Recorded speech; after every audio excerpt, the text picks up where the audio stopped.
Nouveau webinaire, deuxième webinaire. Bon, tout le monde ne nous connaît pas, mais on va faire très rapide.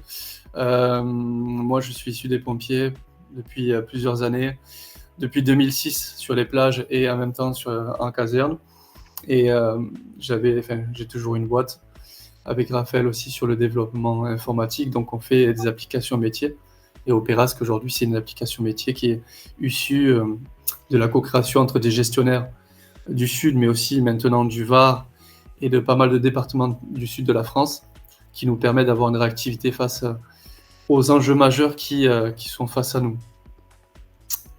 Quant à moi, je suis issu de la police nationale. J'ai œuvré une quinzaine d'années en région parisienne, à la fois sur le terrain, en bac et en développement informatique. Du coup, j'apporte mon expertise, évidemment informatique, et aussi sur le volet sûreté, sécurité. D'ailleurs, je serais ravi de répondre à vos questions si vous avez des questions sur tout ce qui peut se passer à l'accueil, les conflits entre personnes, etc. Une personne qui est bloquée dans son mobil-home, qui veut pas sortir, enfin tout ce genre de questions, de situations réelles dont on a connaissance au sein de nos différents clients. Je serais ravi d'y répondre. Et puis, il est formé aussi sur les intrusions à main armée, sur des ampleurs assez importantes. Donc là aussi, il peut y avoir des rétextes, il peut y avoir des fiches réflexes qu'on peut développer ensemble par rapport à la typologie du camping. Donc avant de plonger dans le webinaire numéro 2, je voudrais juste qu'on fasse un petit retour en arrière. Donc vous allez trouver l'ensemble du webinaire sur YouTube. Si vous avez besoin, on vous enverra le lien. La semaine, il y a 15 jours, on a travaillé sur 3 points essentiels. La fiche réflexe, parce qu'en situation d'urgence, on ne réfléchit pas, on va réagir. Et c'est les fiches réflexes qui sont simples, structurées, qui vont transformer une intention en action. On a vu aussi à travers les clients que beaucoup commencent à faire des fiches réflexes, mais ces fiches réflexes-là sont trop longues, ne sont pas souvent testées en réalité. Et on va s'apercevoir que la préparation n'est pas forcément la réaction. Donc un plan testé, ça reste un plan théorique. Donc avant toute chose, je voudrais remercier Yann, que j'ai eu au téléphone il y a quelques jours, pour sa participation, pour son organisation. C'était pas une mince affaire que de nous accueillir, que de tester un scénario avec son équipe au début de la saison, en présence des colonels de gendarmerie, des pompiers. Donc vraiment un grand merci à lui pour nous avoir permis, et à lui aussi de se tester lors de ce webinaire. Donc on va travailler sur trois axes majeurs. Comment un exercice va révéler la réalité du terrain. Donc ce qui nous intéresse, c'est ce qui se passe quand ça va sonner, quand ça brûle, quand il faut décider en quelques secondes. Ce qui fonctionne réellement, c'est-à-dire les bonnes fiches réflexes, l'esprit d'équipe, la coordination, et ce qui peut casser sous la pression. Alors il y a les retards, les imprécisions ou les zones de flou. Et enfin, on s'attardera sur les leviers d'amélioration, donc ce qu'on peut corriger avant qu'une vraie crise survienne. Et je tiens à dire clairement, on n'est pas là pour juger qui que ce soit, on est là pour apprendre et partager ensemble la connaissance. Donc là aussi, si vous avez des questions, juste après le webinaire, on pourra en discuter, on se fera un plaisir de répondre à vos questions. Je rappelle le contexte, 2 points importants. La première, c'est que c'était le jour de la convention officielle de partenariat qui va faire date aussi dans les autres départements, puisqu'on est la plateforme officielle de documents de sécurité. Donc on a accès au retour d'expérience dans les campings et on est conventionné avec le colonel de gendarmerie, colonel André, et le colonel Belgiono, le directeur du SDIS. Donc on a profité du camping Le Brasilia, qui est un camping qui a plus de 600 emplacements dans les Pyrénées-Orientales. Là, j'ai mis Argelès-sur-Mer, mais il y a une erreur, c'est Canet-en-Roussillon. Canet. Ouais, Canet, dans une zone boisée. Alors lui, la particularité, c'est qu'il est dans une embouchure et il est à proximité de la mer. Donc évidemment, c'était un début de saison, donc il y avait des familles, des personnes à mobilité réduite. Et on a voulu simuler un scénario, un départ de feu sur les berges de la Tête, donc à proximité de son camping, avec une progression rapide et du vent qui arrivait vers le camping. Donc pour ceci, on a pris des machines à fumer, on s'est vraiment mis en immersion. On a eu la chance et l'honneur d'avoir toutes les personnalités politiques, les autorités locales. On a eu monsieur le maire, la préfecture, les colonels, comme je le disais, la direction, et on a même créé en fait toute une chaîne des secours. Donc il y a eu un appel CODIS qui a été fait, on va le voir après, et une intervention directement sur zone par les pompiers. Objectif de l'exercice, tester en conditions réelles les fiches réflexes, la sectorisation, les rôles attribués à chacun et la communication. La communication en interne, les procédures entre le staff, la direction, et aussi comment vient compléter Opérasque dans la chaîne des secours. Du coup, avant de rentrer dans le vif du sujet, c'est-à-dire le déroulé de l'exercice, on va voir ensemble toute la préparation qu'on a fait en amont de l'exercice avec Yann, le directeur du camping, et tout son staff. Ouais. Donc je rappelle, donc ça c'est rappel webinaire 1 et du travail de préparation qui a été fait sur les rôles clés pendant une évacuation. Donc là, je fais un rappel rapide. Vous avez un responsable unique. Donc en général, c'est vous, gestionnaire de camping, qui coordonnez l'action des secours et l'action de votre staff, ainsi que un guide-fil, un serre-fil pour évacuer des zones, guide-fil en tête, serre-fil qui vient fermer la marche, s'assurer qu'il n'y a plus personne, et différentes équipes qui viennent travailler selon les spécificités de votre camping, l'équipe piscine en général, BNSSA qui est formée secours à victimes, l'équipe sécurité qui vient gérer l'afflux de personnes et bloquer les accès. Donc ça, c'est un rappel. Et ce qu'on a fait du coup avec Yann, c'est qu'on a défini ensemble les rôles de chacun. Donc on a préparé en amont de l'exercice. Yann, tu auras ce rôle-là de gestionnaire de coordination. Ensuite, à l'accueil, ils auront ce rôle-ci. Fil, serre-fil, on va créer des binômes par zone. Et ça, c'est super important.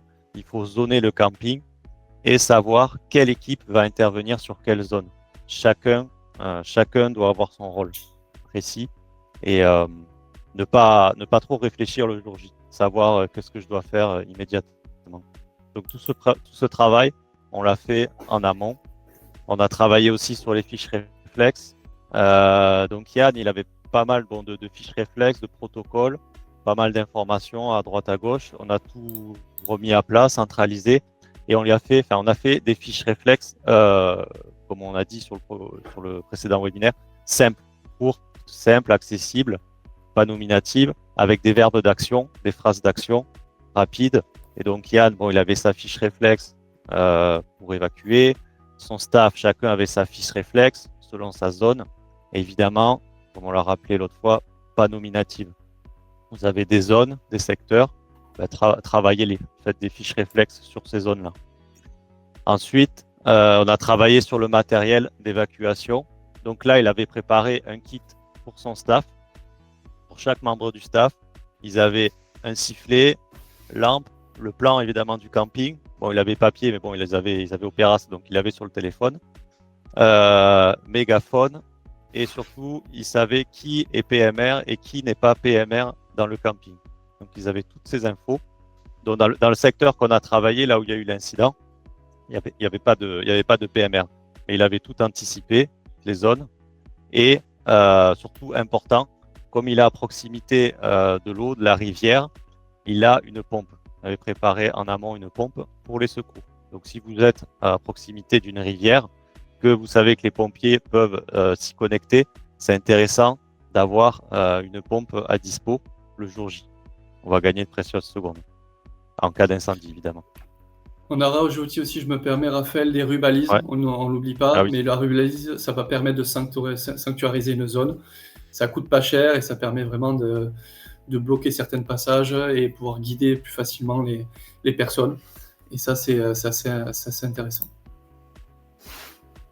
Ouais, juste précision aussi pour les personnes t'en reviens en arrière, pour les personnes qui ont été évacuées sur la zone de rassemblement. Donc là, c'était un stade qui est collé, qui est dans le camping.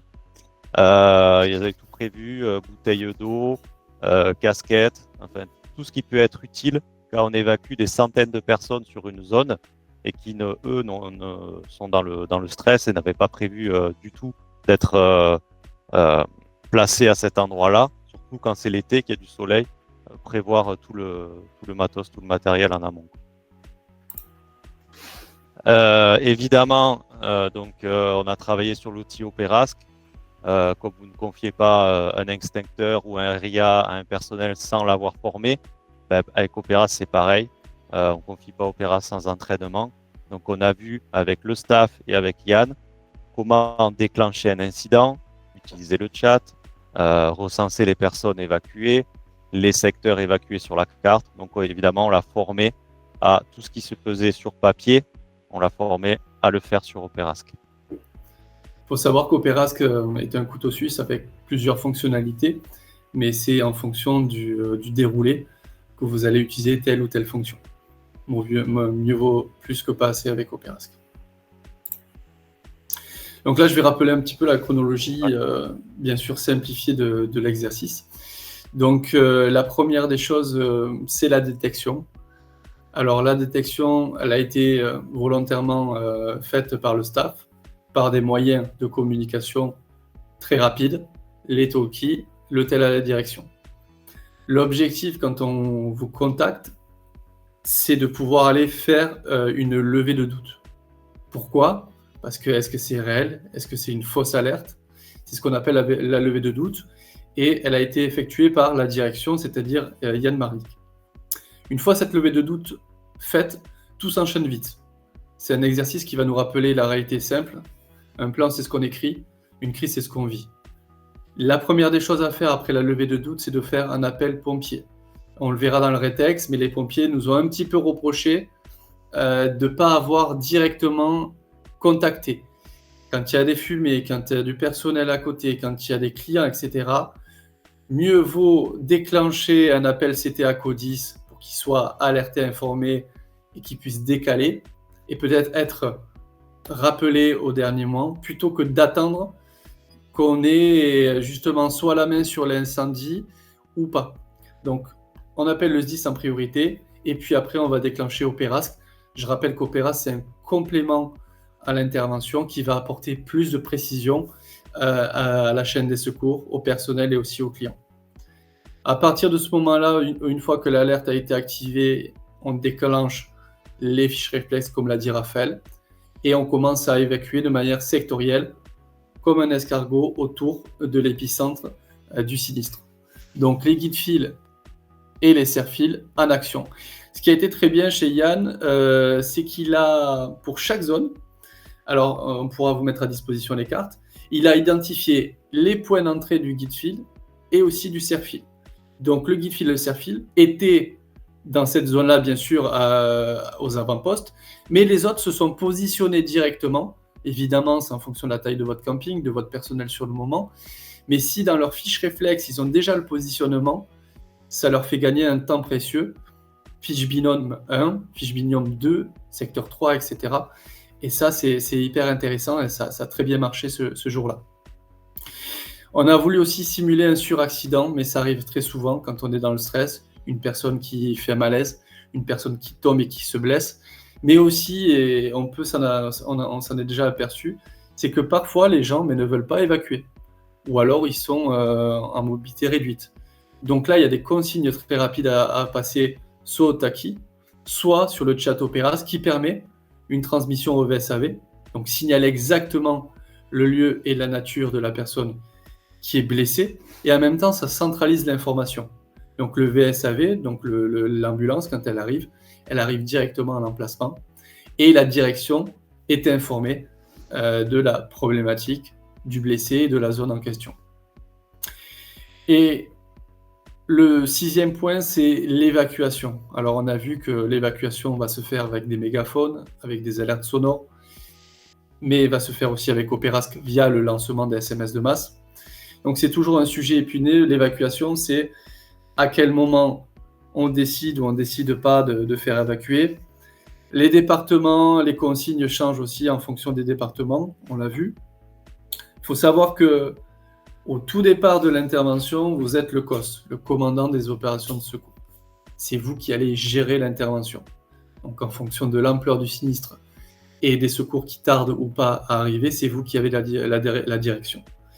Quand la chaîne de secours, c'est-à-dire les pompiers, arrivent sur zone, le chef d'agré, le chef de colonne au-dessus de lui, et tout le dispositif qui est mis en place, c'est eux qui deviennent les commandants des opérations de secours.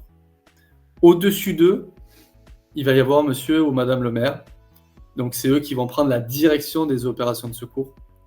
Et c'est eux qui vont prendre la liberté de pouvoir évacuer ou pas si ça n'a pas déjà été fait par le gestionnaire.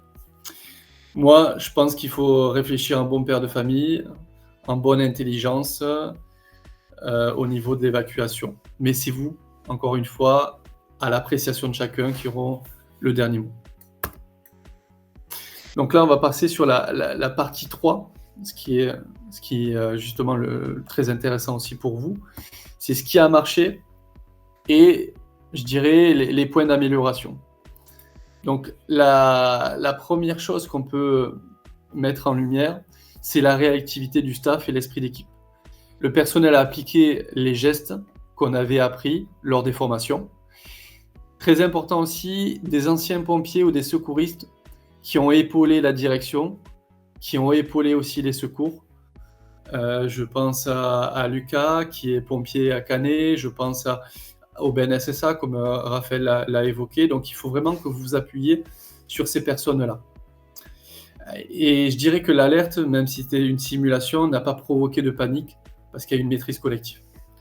Le deuxième point, ce qui rejoint la panique, c'est les fiches réflexes. Chacun savait quoi faire, et sans se poser de questions, ils sont allés à l'accueil, on a fait un débriefing, l'équipe d'évacuation, dedans, il y avait les fiches réflexes, dans leur téléphone, il y avait les fiches réflexes, ils avaient des binômes que Yann a déterminés, et ça a vraiment bien roulé. On suit la fiche et on agit. Un troisième point sur lequel on peut s'attarder, c'est la cartographie Opérasque.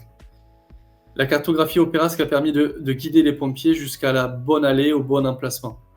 On le verra dans une autre image. Le chef d'agré au départ de la caserne a le plan de votre camping. Il a le positionnement des hydrants. Il a l'état actuel de l'évacuation grâce à certaines fonctionnalités. Donc quand le chef d'agré, je peux vous dire qu'en tant qu'ancien pompier, plus on a, je dirais, de précision sur l'intervention, plus le binôme d'alimentation qui branche le fourgon à vos hydrants va être rassuré, le chef d'agré va faire sa bonne reconnaissance de la zone grâce à vos précisions que vous avez mises sur Opérasque. Et enfin, le matériel des secours sur terrain. Au Floride, on s'était aperçu que si le gestionnaire n'est pas éclairé par un chasuble, les chefs d'agré, c'est pas marqué sur votre fond que vous êtes gestionnaire du camping. Priorité, donc les chasubles, comme ça on identifie réellement les personnes. Je rappelle des kits d'évacuation à proximité à la réception ou dans des points stratégiques, et la rubalise, et des piles, et des mégaphones. Ça marche très bien le mégaphone aussi. Donc tout ça, les secours ont félicité, les officiels ont félicité la direction sur ce point-là. En piste d'amélioration, ce qu'on peut évoquer, je l'ai dit il y a quelques slides, le retard dans l'appel au secours.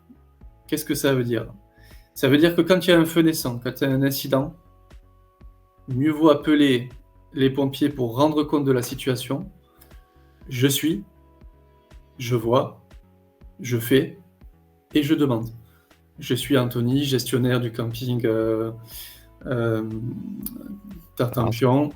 Voilà. Je suis en présence d'un feu. Je ne sais pas si on va réussir à le contrôler, mais on a besoin d'aide. On est à tel camping. J'ai besoin de quelqu'un. Voilà. Vous envoyez l'alerte telle quelle. Comme ça, on ne pourra pas vous reprocher d'avoir perdu 4, 5, 6 minutes. Je rappelle encore une fois qu'un feu qui n'est pas maîtrisé au bout de 3 minutes devient sensiblement incontrôlable sans les moyens nécessaires à disposition.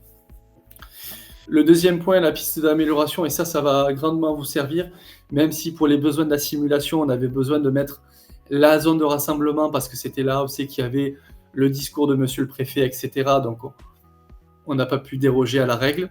Mais la première des choses que vous devez penser, c'est quand vous regardez, vous sentez la direction, le sens du vent et des fumées, et vous allez bien sûr toujours dans le sens contraire. Pourquoi? Parce que nous, dans la zone de rassemblement, si le feu avait pris de manière vraiment incontrôlée, on aurait eu toute la fumée sur la zone de rassemblement.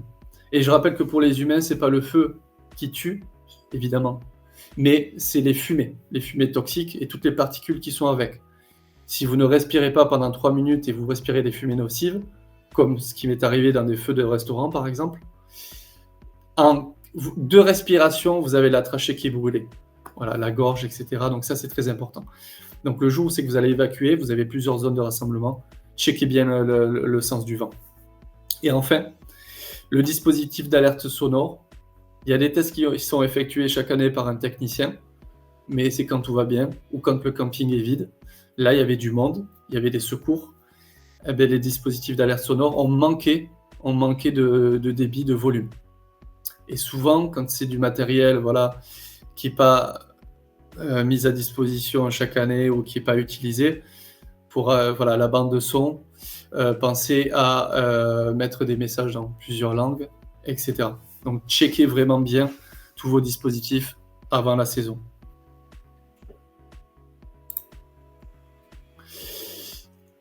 Autre chose hyper importante, le retour d'expérience, le rétexte. Donc, comme on l'a dit, un exercice sert à révéler ce que le papier ne va pas montrer. Donc, la première des choses à faire, c'est de se documenter. C'est de mettre noir sur blanc ce qui a fonctionné pour le conserver et le valoriser. Identifier bien sûr ce qui peut être amélioré pour jamais voir revenir la même difficulté. Alors nous, on a la chance d'avoir une équipe de prod qui a filmé et enregistré. Comme ça, sur le retour d'expérience, forcément, ça fait la différence. Analyser à froid à 3 voix, c'est-à-dire la direction, le staff, comment vous avez pu justement évacuer, qu'est-ce qui a pêché, est-ce qu'il manque du matériel, est-ce que les zones sont trop grandes par rapport au staff que vous avez, et si vous avez la chance d'avoir les secours qui participent. Je rappelle que les pompiers font des manœuvres, alors dans le 66 tous les samedis, ils sont friands de manœuvres, et n'hésitez pas à vous rapprocher de la caserne qui couvre votre établissement, voir avec le chef de centre, et je pense qu'ils ne seront pas contre de venir faire des exercices grandeur nature avec vous, puisque je rappelle que c'est la formation, la préparation qui va être la plus importante en cas de crise. Et enfin, et ça rejoint un peu le CPS, c'est de mettre à jour ses fiches, ses plans de manière régulière, et de ne pas attendre justement qu'il y ait soit la préfecture qui vienne faire une commission de sécurité, soit une crise qui vient rebattre à plat toutes les cartes. Donc ce qui fera la différence entre un camping préparé et un camping résilient. Et enfin, ouais, dis-moi. Je t'en prie, vas-y. Enfin, pour conclure, faites des exercices. Les fiches réflexes, elles doivent être simples, efficaces, rapides à lire. Des secteurs dans le camping, des binômes qui sont prêts. Ce qui a super bien marché, comme l'a dit Anthony, c'est l'évacuation au Brasilia. C'est-à-dire que chaque binôme, donc il y avait le guide-fil et le serre-fil, travaillait des allées, un secteur. Et il y avait aussi du personnel qui était placé sur les allées principales du camping et qui venait aussi faire le relais et guider les personnes vers la zone de rassemblement, en plus du guide-fil et du serre-fil. Et quand vous avez un camping un peu important, c'est intéressant d'avoir aussi des personnes placées sur les carrefours clés de vos allées de camping de manière à rassurer et guider les personnes qui sont évacuées. Après, la communication aussi, elle a parfaitement fonctionné, à la fois sur Operask et Toki, ça a fait la différence. Et évidemment, il faut travailler et comme il y a marqué, l'humain forme. On n'est jamais assez préparé, on n'est jamais assez formé. Ouais. Ne mettez pas ça sous le tapis parce que le jour où c'est que c'est une crise majeure, ça va s'amplifier puissance 10. Vous allez perdre vos moyens en cas de crise. L'effet tunnel va être là. Donc insistez vraiment sur avoir un cahier de prescriptions de sécurité qui soit vraiment mis à jour d'année en année, des exercices réguliers. Même si vous n'avez pas forcément beaucoup de personnel, tous les campings ne sont pas égaux. Mais en ayant les bons réflexes, ce qu'on a vu, c'est que vous allez gagner du temps sur l'intervention, vous allez apporter de la fluidité, et n'oubliez pas que c'est votre outil de travail, donc c'est avec ça que vous gagnez votre pain, et vous avez une grosse responsabilité. C'est des centaines, voire des milliers de clients qui viennent là pour passer un moment sur site, et qui en quelques secondes, tout peut se transformer. Donc on ne pourra pas vous reprocher d'être très préparé, on ne pourra pas vous reprocher d'avoir rajouté des exercices, rajouté des outils numériques pour pouvoir être le plus efficace en cas de crise. Voilà ce qu'on pouvait vous dire. On ne rentre pas volontairement dans le détail, on reste quand même à votre disposition si vous voulez qu'on fasse une visio, si vous voulez qu'on travaille sur des fiches réflexes. N'hésitez pas, voilà, on peut prendre un rendez-vous, je vais passer dans tous les campings clients. On a prévu un prochain webinaire, on va essayer de le maintenir tous les 15 jours, donc des rappels sur ce qu'on a fait précédemment. Le 28 octobre, ça sera plus axé sur les préconisations par rapport au ministère de la Transition écologique, les moyens d'éclairage, les moyens de communication, la voirie, etc. Ça peut être intéressant de voir si on est en conformité avec les préconisations.